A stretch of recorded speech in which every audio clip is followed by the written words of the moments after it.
नमस्कार मित्रों, भविष्य तक चैनल में स्वागत है आप सभी का। मैं हूं आपकी दोस्त पूजा। दोस्तों, आज के वीडियो में हम सब जानेंगे माता वैष्णवी की पूर्व जन्म का कथा की रहस्य क्या है और क्यों उन्होंने द्वापर युग में भगवान श्री कृष्ण से शादी नहीं की, क्यों वो कलयुग तक भगवान कल्कि का इंतजार कर रही थी।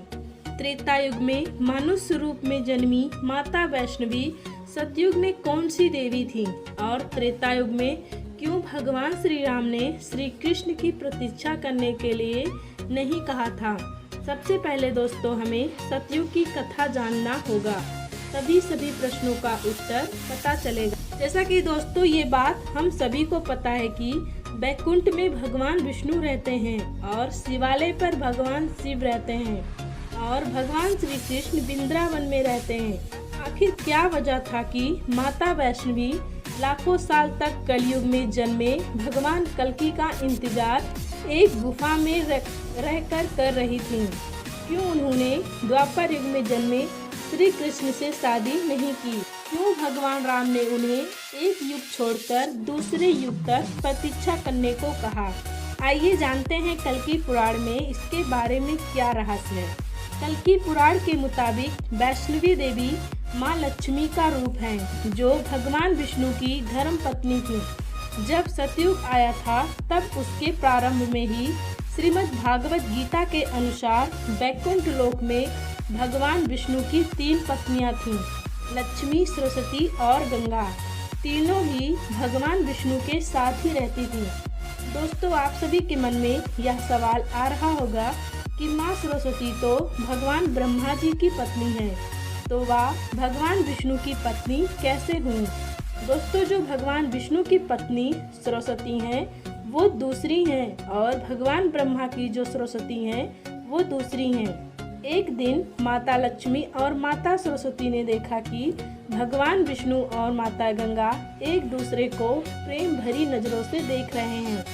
ये सब देखकर तो माता लक्ष्मी को कुछ नहीं हुआ, क्योंकि उन्हें अपने पति पर पूर्ण विश्वास था, इसलिए उन्हें ईर्ष्या नहीं हुआ। परंतु ये सब देखकर माता सरस्वती को क्रोध आया, वो ईर्ष्या करने लगी। उन्होंने अपने मन में सोच लिया कि भगवान विष्णु माता गंगा से हम सबसे ज़्यादा प्रेम करते हैं।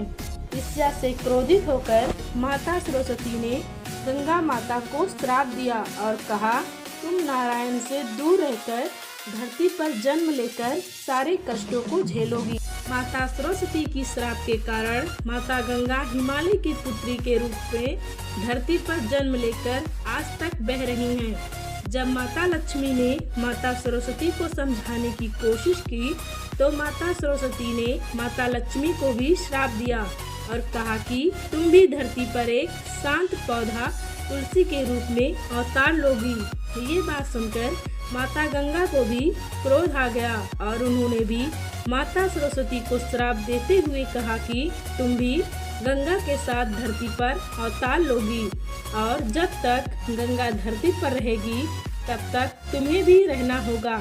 हमारे सनातन धर्म में साधु संत के कठोर तपस्या से भी ज्यादा एक पतिव्रता स्त्री का होता है, अर्थात जो स्त्री अपने पति को भगवान मानकर उनका सेवा करती है, अनेकों प्रकार का व्रत रखती हैं, उस स्त्री की शक्ति के आगे कोई भी कठोर करने वाला ऋषि से भी ज्यादा शक्ति होता है।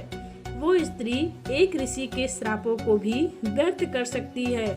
रामचरितमानस में लिखा गया है कि जलंधर के पत्नी बिंद्रा को श्राप के कारण प्रभु भगवान विष्णु को धरती पर आम इंसान की तरह जन्म लेना पड़ा और माता सीता से कई सालों तक दूर रहना भी पड़ा, क्योंकि भगवान विष्णु ने छल पूर्वक बिंद्रा को पतिव्रता होने के सौभाग्य छीनकर उसे उसके पति जलंधर को दूर करके उसका मृत्यु करवाया था। कुछ समय बाद माता पार्वती ने बिंद्रा को समझाते हुए कहा कि तुम तो लक्ष्मी का अवतार हो, भगवान विष्णु आपके असली पति हैं। आपको श्राप मिला था जिसके कारण आपका विवाह जलंधर जैसे राक्षस से हुआ और आप भगवान विष्णु से दूर होकर धरती पर अवतार ली थीं। ये बात सुनकर विंद्रा को अपनी गलती का एहसास हुआ और वो पश्चाताप करने के लिए प्रतिज्ञा ली कि अगले जन्म में मैं भगवान विष्णु की पत्नी बनूंगी और कोई भी श्राप मुझे मेरे पति से दूर नहीं कर पाएगा। विंद्रा ही त्रेता युग में वैष्णवी के रूप में जन्म ली थी, जिसे भगवान राम ने कलयुग तक प्रतीक्षा करने को कहा था। दोस्तों, आपको ये जानकारी कैसा लगा नीचे कमेंट बॉक्स में कमेंट करके हमें ज़रूर बताएं। हमारे चैनल पे नए हैं तो चैनल को सब्सक्राइब करें। धन्यवाद।